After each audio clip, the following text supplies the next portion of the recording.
बातचीत करेंगे। नमस्कार, आदाब दोस्तों, मैं हूं अयाज एडवोकेट और आज आपके लिए हम लेकर के आए हैं कानून की रोशनी एपिसोड 1।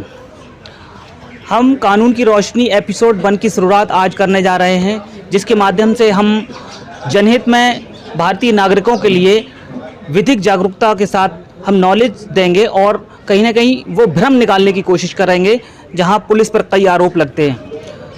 आज के समय में हर किसी व्यक्ति को फंडामेंटल राइट्स के बारे में, कॉन्स्टिट्यूशन के बारे में, संविधान के बारे में जानकारी होना बहुत ज़रूरी है। और आज के दौर में आप ये भी देख रहे हैं कि घटनाएं, तरह तरह की घटनाएं हो रही हैं, आपराधिक घटनाएं हो रही हैं, जिसमें पुलिस पर काफ़ी इल्ज़ाम लगते हैं कि पुलिस कार्रवाई नहीं कर रही है। पुलिस कैसे कार्रवाई करती है, पुलिस को कब कार्रवाई करना चाहिए, किन किन मामलों में सीधे तौर पर पुलिस को कार्रवाई करने का अधिकार है, तो ये सारी जानकारी होना भी आपके लिए बहुत ज़रूरी है। जो लोग इस एपिसोड को देख रहे हैं और हम पहली बार इस एपिसोड की शुरुआत करने जा रहे हैं, उन लोगों तक हम फंडामेंटल राइट्स के बारे में बताना चाहेंगे। और इसी फंडामेंटल राइट्स के साथ मेरे साथ मौजूद हैं मेरे सहयोगी सरताज अहमद अधिवक्ता, जो आपको कानून की रोशनी प्रोग्राम में एपिसोड 1 में आज बताएंगे कि पुलिस को किन किन मामलों में सीधे तौर पर कार्रवाई करने, पुलिस को अपराधी को पकड़ने का पूरा अधिकार है और किन मामलों में नहीं। तो ऐसे में सरताज जी, ये देखने को मिलता है कि पुलिस पर काफ़ी आरोप लगते हैं कि जिस व्यक्ति के साथ घटना होती है, जो पीड़ित होता है, वो पुलिस में जाता है अपनी तहरीर लेकर के और पुलिस कार्रवाई नहीं करती है। तो ऐसे में क्या करना चाहिए? सबसे पहले तो हमें ये देखना चाहिए कि मामला किस कैटेगरी का है, जघन्य अपराध है, कॉग्निजेबल ऑफेंस है या नॉन कॉग्निजेबल ऑफेंस है। तो कहीं ना कहीं जो कानून की जो जानकारी है और जिस तरह लोगों में कानून की जानकारी कम होती है, तो वो पुलिस पर इल्ज़ाम लगाते हैं कि गरीबों का कोई मदद नहीं हो रही है, नाइंसाफ़ी हो रही है गरीबों के साथ, अमीरों के साथ जो है पूरा उनका पक्ष रखा जा रहा है। तो सबसे पहले तो हमें कानून की छोटी छोटी बातों को मैं जो है जानकारी लेना हासिल करनी चाहिए। और पीड़ित पक्ष जब थाने में अपनी शिकायत लेकर जाता है तो पुलिस लिखित रूप में 2 तरह की कार्रवाई करती है, एक होती है FIR, एक NCR। तो ये डिपेंड करता है कि मामला किस कैटेगरी का रहा है, किस प्रवृत्ति का है, किस कैटेगरी का है, जघन्य है, नॉन कॉग्निजेबल है। NCR जो है नॉन कॉग्निजेबल ऑफेंस है, असंज्ञ, और FIR जो है वो एक संज्ञ अपराध है।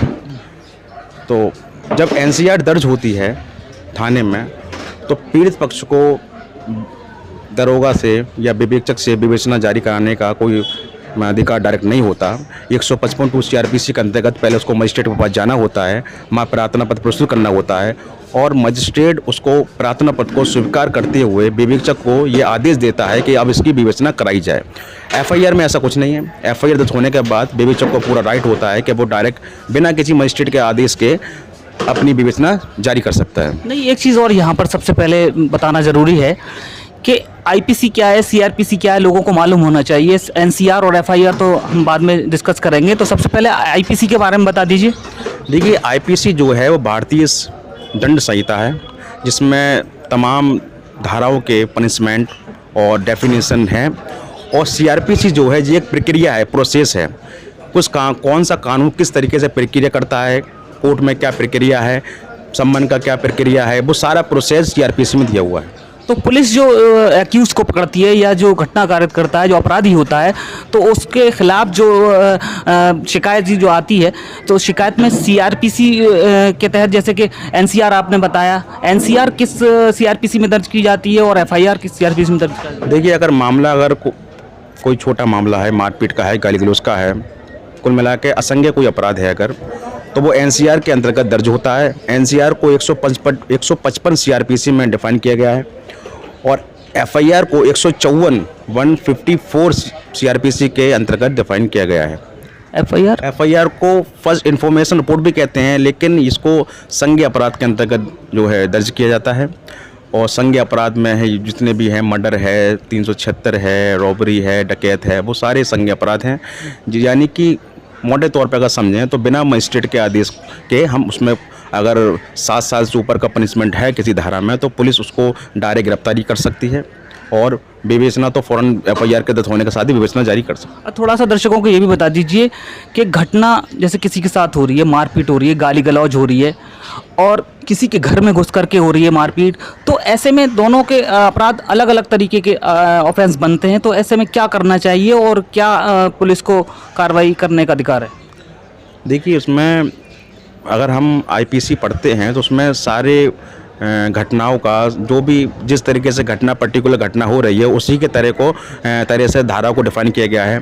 अब जहाँ तक आपने बताया कि किसी के घर में घुस कर अगर कोई ऐसा कोई अपराध करता है, आपराधिक हमला करता है, करता है, तो उसको 452 IPC के अंतर्गत डिफाइन किया गया है, जिसको हाउस ट्रेसपास कहते हैं इंग्लिश में, जिसको गृह अतिचार भी कहा गया है।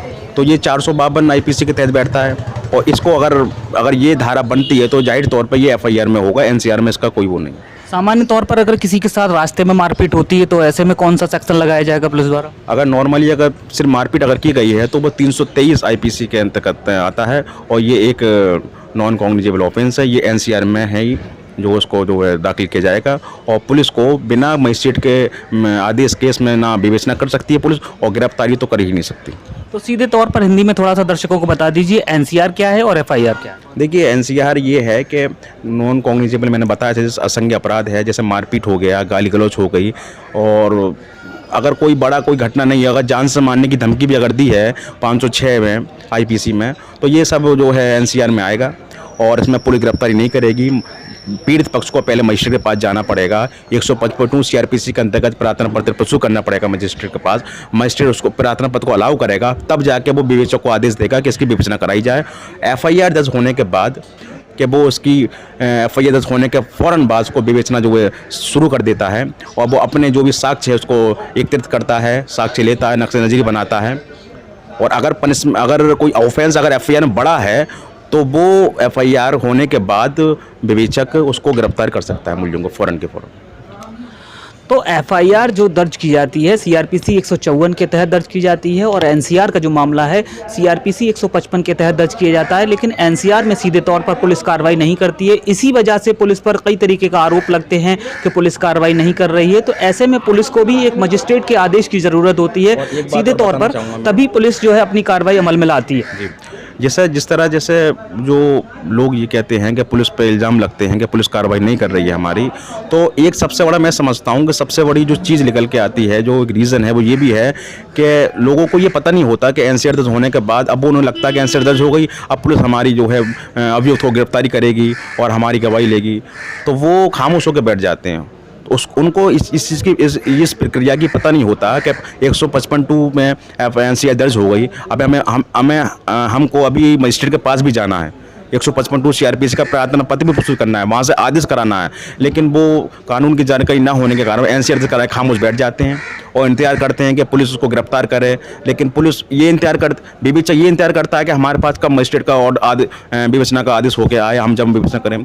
तो इसलिए जब ये इंसान जो है बैठ जाता है थक हार कर कि हमारे पास कोई गवाही लेने दरोगा नहीं आता है, ना हमारा नक्शा नज़री बनाने आता है, तो ये भी एक इल्ज़ाम का विषय है कि इल्ज़ाम लगते हैं कि हमारा कोई पक्ष नहीं सुना जा रहा है। तो जहाँ तक ये है कि छोटी छोटी बातें, जो कानून की बातें हैं, ये लोगों को पता होना चाहिए कि किस पे विवेचना करने का राइट है विवेचक को, किस पे नहीं है।